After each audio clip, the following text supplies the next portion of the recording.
اس دنیا میں اتنا ظلم، اتنی زیادتی، اتنی ناانصافی ہے، میں خدا کو کیوں تسلیم کروں؟ یہ ہے وہ سوال جو ہماری آج کی گفتگو کا موضوع ہوگا۔ ہمارے ساتھ رہیے گا۔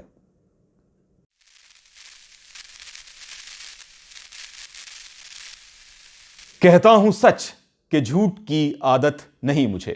السلام علیکم دوستو، عزیز و رفیقو، کیسے مزاج ہیں آپ سب کے؟ اگر کہ اس چینل پر آپ پہلی بار آئے ہیں تو جان لیجئے کہ یہاں مشکل سے مشکل عنوان پر گفتگو کی جاتی ہے، لہٰذا چینل سبسکرائب ہوں، بیل آئیکن دبا دیں تاکہ ہر ہفتے میری ویڈیوز آپ تک پہنچتی رہیں۔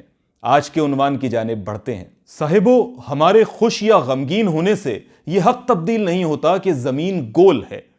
ہمیں خوشی ملے یا صدمہ پہنچے، ہمیں کوئی اعزاز ملے یا ہم پر ظلم ہو، اس سے یہ حق تبدیل نہیں ہوتا کہ زندگی کے لیے پانی ضروری ہے۔ ہمارے حالات، جذبات اور واقعات سے کوئی بھی حق تبدیل نہیں ہوا کرتا۔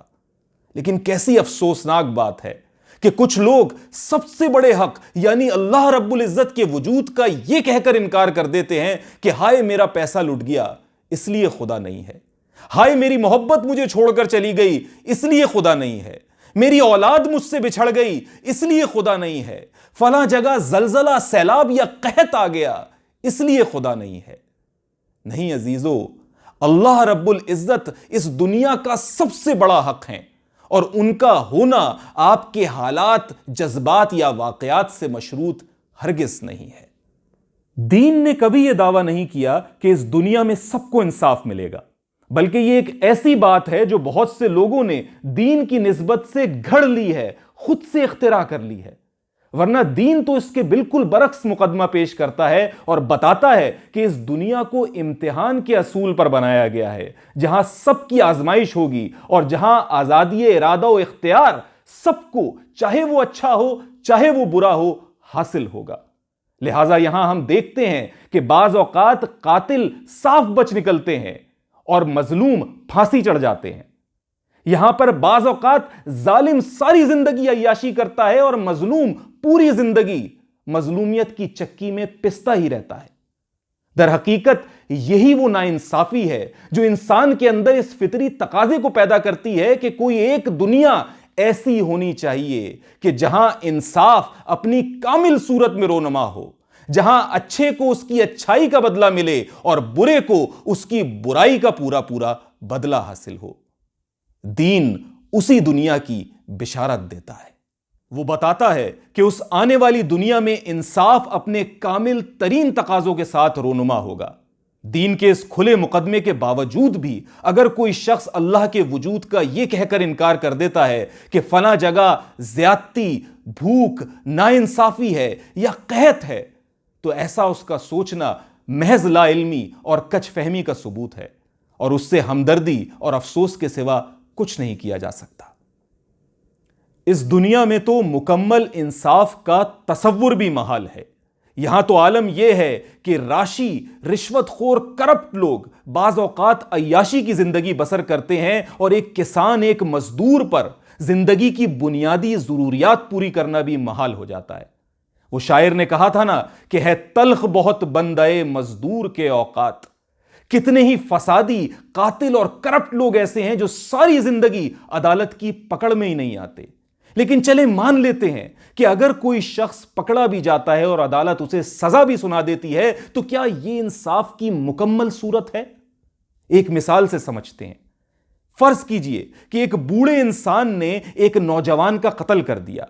مان لیں کہ وہ بوڑھا پکڑا بھی گیا اور عدالت نے اسے سزائے موت بھی سنا دی، پھر بھی کیا یہ انصاف کی مکمل صورت کہلا سکتی ہے؟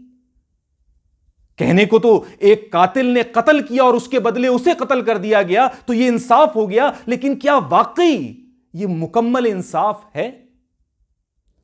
قاتل تو ایک بوڑھا شخص تھا جو اپنی بیشتر زندگی گزار چکا تھا، جبکہ مقتول ایک نوجوان تھا جس کے سامنے ساری زندگی پڑی ہوئی تھی۔ اس کے اچانک قتل ہو جانے سے ممکن ہے کہ اس کی بیوہ بے گھر ہو جائے اور غلط راستے کو اپنانے پر مجبور ہو سکتا ہے کہ باپ کا سایہ نہ ہونے کی وجہ سے اس کے چھوٹے معصوم بچے آوارہ ہو جائیں اور غلط راستے پر چل پڑیں۔ کیا یہی انصاف کی مکمل صورت ہے؟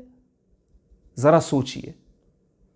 یہ وہ صورتحال ہے صاحبو جو انسان میں یہ فطری تقاضا پیدا کرتی ہے کہ ایک دنیا ایسی ضرور برپا ہو جہاں انصاف ممکن ہو سکے، جہاں برے کو اس کی برائی کا پورا بدلہ ملے، جہاں مظلوم کو مکمل انصاف حاصل ہو۔ اسی دنیا کی بشارت دین ہمیں جنت اور دوزخ کی صورت میں دیتا ہے، روز حساب کے نام سے سناتا ہے۔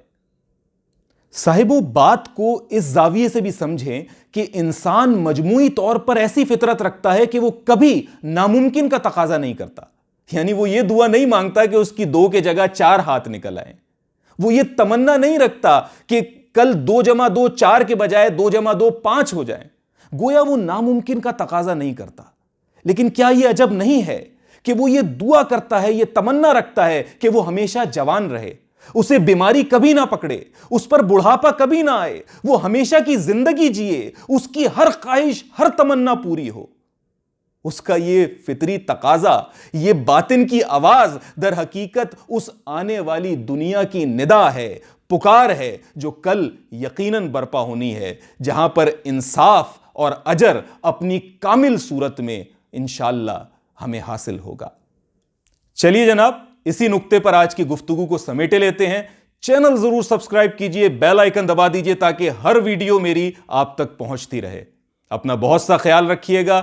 اگلی ویڈیو تک کے لیے اپنے دوست عظیم الرحمان عثمانی کو اجازت دیجئے۔ السلام علیکم۔